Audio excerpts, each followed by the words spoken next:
He's right over here. We had to separate him. He was fighting with the other inmates. Hey, Donnie. Your father was a great man to me. I don't know him. Ain't got nothing to do with me. Well, I think you could be great too. Everybody love that Rocky. Yeah. He's a beloved character. He's a beloved He's character. a national treasure. He is. He's got a statue. Like some people think that's a real guy. I know. You know, they think, well, he got a statue, must be real. I think Philly thinks he's actually a real person. Don't tell him. Don't let him. I had an uncle that for years, even after we told him it's just a movie and it's not real, he thinks there was a real Rocky Balboa. Oh, it's like your mom and Forrest Gump. Like my mom thinks it's a real Forrest Gump. Yeah. She's like, where's his statue? Like, man, they cast great, man, because the real Rocky Balboa boy, he looked just like Sylvester Stallone. I swear to you, that came out of that man's mouth. I'll never forget that shit. That was a moment. I was like 9 when he said that. I'm just looking at him like, you the dumbest motherfucker on the planet. Yeah. Just like mom, you know, me and my mom need to get together. Yeah. My mom thinks Forrest Gump is real. Yeah. Philly thinks Rocky's real. Detroit thinks RoboCop is real. You know? You been to Detroit lately? It's looking very real. Should they need one? But people, we're not even talking about Rocky right now. See, Rocky, I even think he's real. I'm sorry, Sylvester Stallone. He ain't gonna ever let this shit go. Ain't gonna ever let it go. He wants to hold on to this shit beyond the grave. And so that means he's like, I know I can't do a zombie Rocky. So I'm going to have to pass it off to somebody else. Right. Some people call this a spinoff. Some people are calling this a sequel. But that doesn't matter. What people want to know, does it capture the spirit of what Rocky was originally about? Is it the different strokes of Rocky movies? Is it the different strokes of Rocky movies? And with this right here, I mean, what the fuck does that mean? It took you that long? I was going with that shit. I was like, clearly I missed something. Okay, I guess.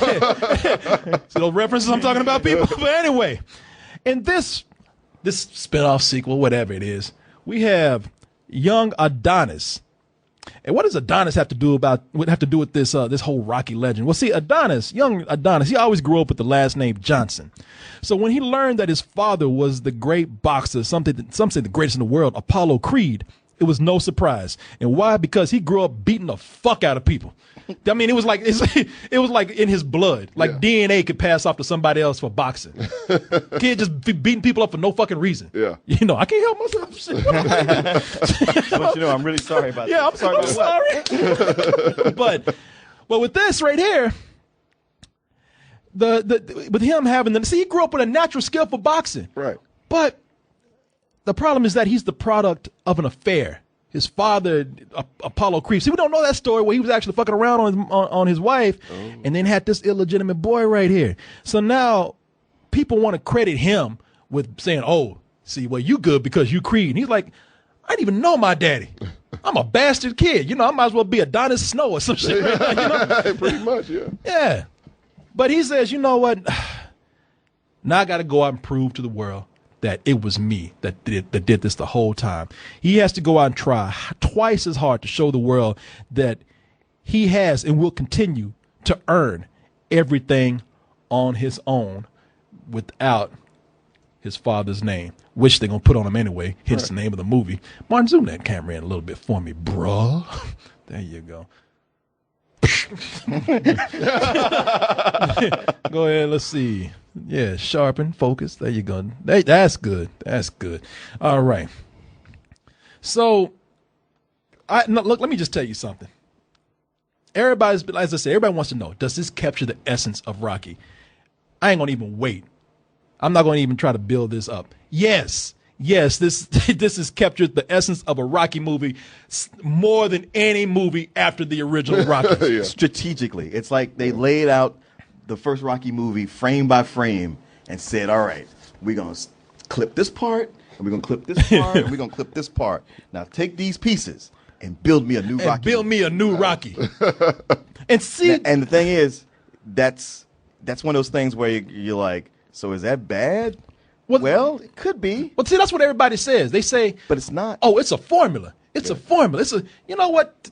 Coke is a fucking formula. Y'all get mad when we change that shit. You know, change that formula a little bit. We raise hell. Yeah. James Bond is a formula. That didn't stop y'all from giving that shit $150 million this last 3 weeks. There's nothing wrong with the formula. It's all in the filmmaking. And the last few years, will Rocky start to fall off? Look, Rocky, the series was always fun. Yeah. Everybody remembers what is it? Drago? Who was it? Yeah, Ivan Drago. Ivan Drago. Yeah. Everybody remembers Ivan Drago, the guy that killed Apollo Creed.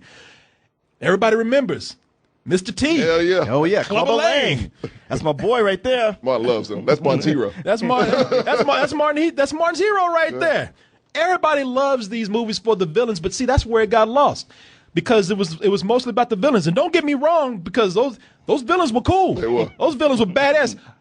Look, to hell with Ivan Drago, I've always loved Clubber Lang because Clubber Lang was just fucking raw with his shit. Clubber Lang really didn't give a fuck when he came out anywhere.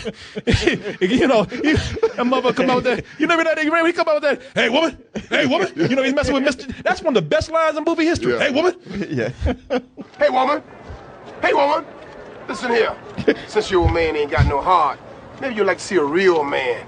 I bet you stay up late every night dreaming you had a real man, don't you? I tell you what, bring your pretty little self over to my apartment tonight, and I'll show you a real man. You want it, you got it!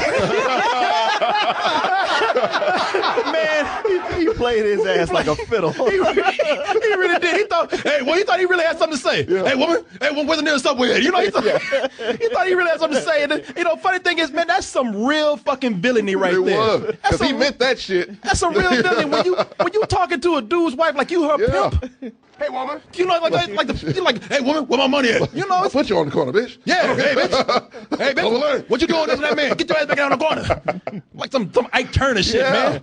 You know, the funny thing about it is that Adrian, she actually looked like she wanted to go with him. I know. She did. Like she was considering it. She was like, oh, I don't know. You know, you might have a point. You say, well. Well, I shouldn't, but I think I might. When you put it like that. You kind of right. I have stayed awake at night thinking about this shit. Oh, I've always wanted to go black in my time. That head just nodding in confusion. But with this film right here, those are fun right there, having it be all about the villains. But it's cartoonish. You know, and those movies became serious franchise films. Yeah. You know, they became movies that they were more about who is he going to fight next and how can we make them bigger. And, of course, when they get bigger, they kind of miss the point of what Rocky was about. It's not about boxing. I mean, yeah, it's in there. It's a major part, but it's not about boxing. It's not about the fights or the biggest guy he's going to go up against. It's about humanity. It's about relationships. And the moment that Michael B. Jordan as Adonis Creed and Sylvester Stallone, of course, as Rocky, step on the scene together, their chemistry just sparks, man. And the one thing I want y'all to notice about this clip that I'm about to play, I'm going to get into this a little bit later about the person who's behind the filmmaking, but it takes several pieces to work together to make this work. The dialogue in this could easily be shitty. It could easily be cheesy. Mm-hmm. But in the hands of a good script, and this was co-written by the director, Ryan Coogler, with good actors and a good director and good delivery for those lines, they really make this scene heartfelt, man. It's almost like seeing two guys who never knew each other immediately be like family. This was taken from the 10th round of the first fight, right? Good call. How'd you know that? I heard about a third fight between you and Apollo. Behind closed doors. That true? How'd you hear about that? Who won? It's kind of a secret. What'd you say your name was? Donnie. Okay. Well, the girl said you wanted to talk about something? Yeah, I want to talk to you about training me. Training? I don't do that stuff no more. Sorry about that. Listen, it's getting kind of late, kid, so I'm going to close up. How good was he? Apollo? Yeah, he's great. He's a perfect fighter. Ain't nobody ever better. So how'd you beat him? Time beat him. Time, takes everybody out. It's undefeated. Anyway, I got to lock up. So when Mickey died, he came and talked to you, right? Talked you out of quitting. Took you to L.A., trained you, brought you back.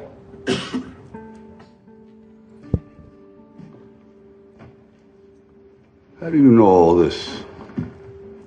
I watch How your do you movies. think? What are you, like a cousin? God damn, I'm his son. Shit. You punch drunk motherfucker. Shit. How many times I got to spell this out for you? And it's funny, like all through the movie, everybody's like, they talking to him, everything happening. They go like, God damn, you do look like Apollo Creed. does. Though. I know. He really does, man. I mean, it's almost like he was born to play this role. And that's the thing about the movie, man. You see a familiarity there with the humanity, but also it just feels new. Yeah. And there's several reasons why this feels new. Okay, so Michael B. Jordan. Michael B. Jordan, it's still out on how great of an actor he will be, but Michael B. Jordan, as an up-and-coming actor right now, I believe he's great. In this movie, I believe that a lot of people are even talking Oscar with him. Yeah. I don't know, but all I know is with this role, like I don't know his range yet, but with this movie right here, he's as an up and coming actor, he's a great leading man. Well, he's done a lot of shit. But He's been most of around it for a TV, while. Yeah. And I mean, he did The Wire. He was great in that. He did Friday Night Lights. He was great in that too. I forgot he was in Friday Night Yeah. Lights. So this guy's been a long time in the game, and I think he's finally getting his due.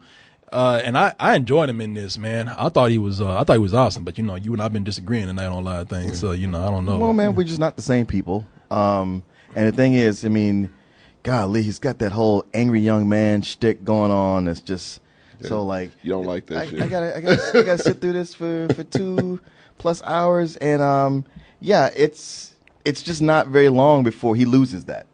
Like really from this scene on, it starts to break down in a way that's very natural. It's not like a complete personality flip. It's just that you see that he's actually done more for himself, and he's coming down, and then the two of them come together. You enjoy that. Every minute they spend together on film, you enjoy it. But what I liked most about this more than anything else is that they really gave Adonis Creed a story. He's a character, like you see him as a little kid. Yeah, he's fighting. He's not a type. He has full dimension. The girl that he gets with, she's the girl from Dear White People, right? She's the girl from Dear White People. I can tell you her name right here. It's Tessa Thompson. Yeah. I mean, she's a good foil. The way they come together, but Sylvester Stallone is amazing in this. I mean, it's one of those things where every time you forget how talented Stallone is, he comes back for a good Rocky movie like Rocky Balboa, Right. and you go like, oh yeah. He should be doing more stuff like this all the time. And you know something? That's the thing about Rocky Stallone in this. Yeah. Man, Stallone been trying to show the world that, hey, I'm an older dude that kicks ass. And look, I don't even look at Sylvester Stallone as old. I mean, he's definitely older. I mean, he's about well, you know what? Because he's 70, but he's still out there. He's still out there keeping in shape. He's still out there, working out, being action heroes. But that's the thing. That expendable shit is getting old, man. Not only that, but watching something like this makes me even madder looking at the Expendables. It's like, man, why are you wasting not just our time, but your time? Yeah, with this? So when he does that expendable shit, he's out there trying to prove to be like, I'm an action star. It's like, hey, man, sit down. It's okay to be old sometimes. You don't gotta do that shit no more, Slap. Embrace the shit. Yeah. Be old, play the type. I mean, go make Expendables 5, 6, 7, and 8, but just sit down and be old for a couple of times in a movie. You know what? You remember when he wanted to do that Copland shit? Like that was gonna be his time to like, okay, I'm getting older now, let me try to do this, and that didn't work out too well. Now is the time to do that. And that's what's happening here, man.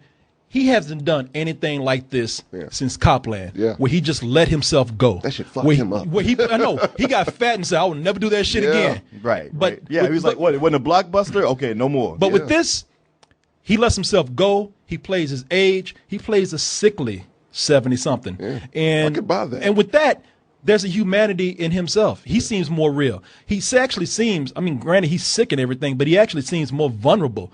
And again, I hate to keep saying that this is a more human Rocky than what we had, but Rocky has not been this human since the first film as he is in this, especially with his condition in the way that he starts to be a father figure towards Adonis Creed. Everything I got is moved on, and I'm here. But you know what? It's okay. Because I said to myself, if I break, if I'm hurt, whatever, I ain't gonna fix it. Why bother? And I'm just some bum that's living in your crib, just nothing. You're a good kid and a good fighter. But you got your whole future ahead of you. Mine? Back there, like all them guys on that wall. In the back. In the past.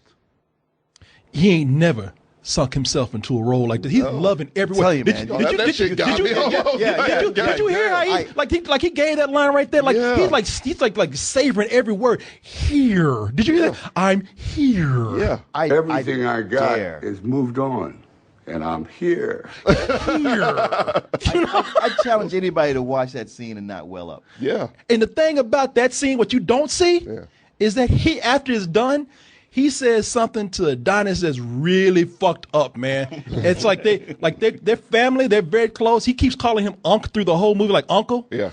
Because, you know, Apollo and they were pretty much brothers before Apollo passed, man. Yeah. And, you know, there's a point where Stallone says something to really affect that, and I almost cried, man. I really felt that shit. Even Stallone was like, damn, I shouldn't have said that. This kid's gonna kill himself now.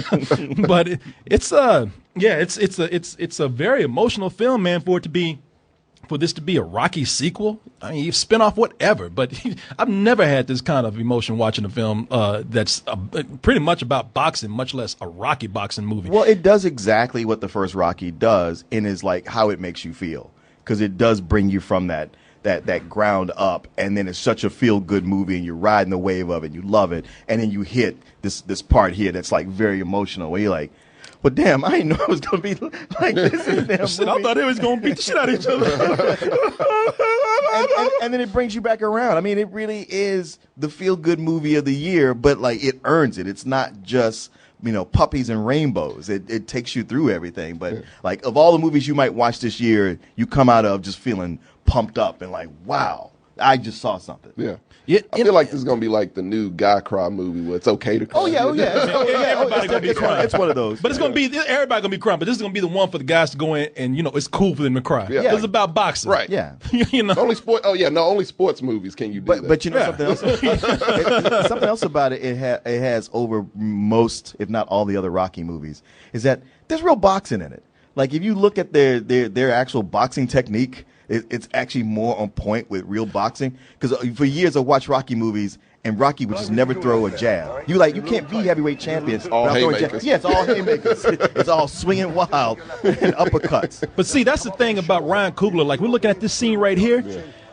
Ryan Coogler, let's just talk about Ryan Coogler. Ryan Coogler, he's lucky to have worked with Michael B. Jordan, because I think he's the one that got brought in. The reason why this is so different, yeah, I mean, we talk about how the emotion is there and everything, but there's a whole other cultural aspect to this that makes this a different film that we never thought we would have seen in a Rocky movie. I'll get into that in a little bit. Ryan Coogler is a talented guy as a director. He's a little more contemporary. Yeah. Being a black director, he's a little more urban, if you want to use that word. But don't look at him that way. This guy is an accomplished director with this movie, man. Yeah. There's you might have seen Fruitvale Station, right, which is where he worked with Michael B. Jordan, which is based on a true story. That was kind of a low budget drama. Yeah. This right here, festivals. Festival film. Yeah. This right here, there's an amazing fight scene in here where it's all one shot, and I'm not talking about where they just watch them fight. It's a long scene where they follow the boxers to the corners. They come back out and they start fighting. They beat each other up a little bit. And they go back to their corners, and it's one shot the whole time. And the fight scenes are brutal in this too, man. When they're throwing punches and you see blood being splattered onto the canvas.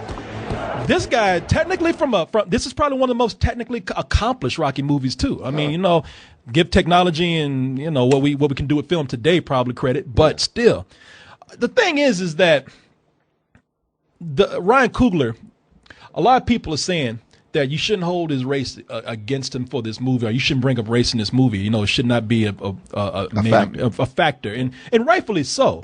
But it cannot be denied that, yeah, race did have something to do with this. I mean, I'm not saying that, that it's better than white people would do. No, it's not like that. For one, like I said, Rocky ain't gonna. God damn it, Sylvester Stallone, he ain't gonna ever let this shit go. He's gonna leave a legacy for his kids. Right.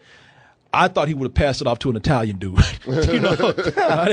But this makes sense. But Ryan Coogler, because there's a whole different approach to this from a black perspective, there is a slight cultural difference that makes this a little more contemporary and makes it a little bit better than what we've seen with the last sequels in these films. being that Ryan Coogler is he's used to working with actors in a dramatic fashion, these characters seem more real. Yeah. You know, the fact that he is a little grittier. I mean, you can say urban all you want to, but you know, being that he is a little bit of a grittier director, it feels more real. Yeah.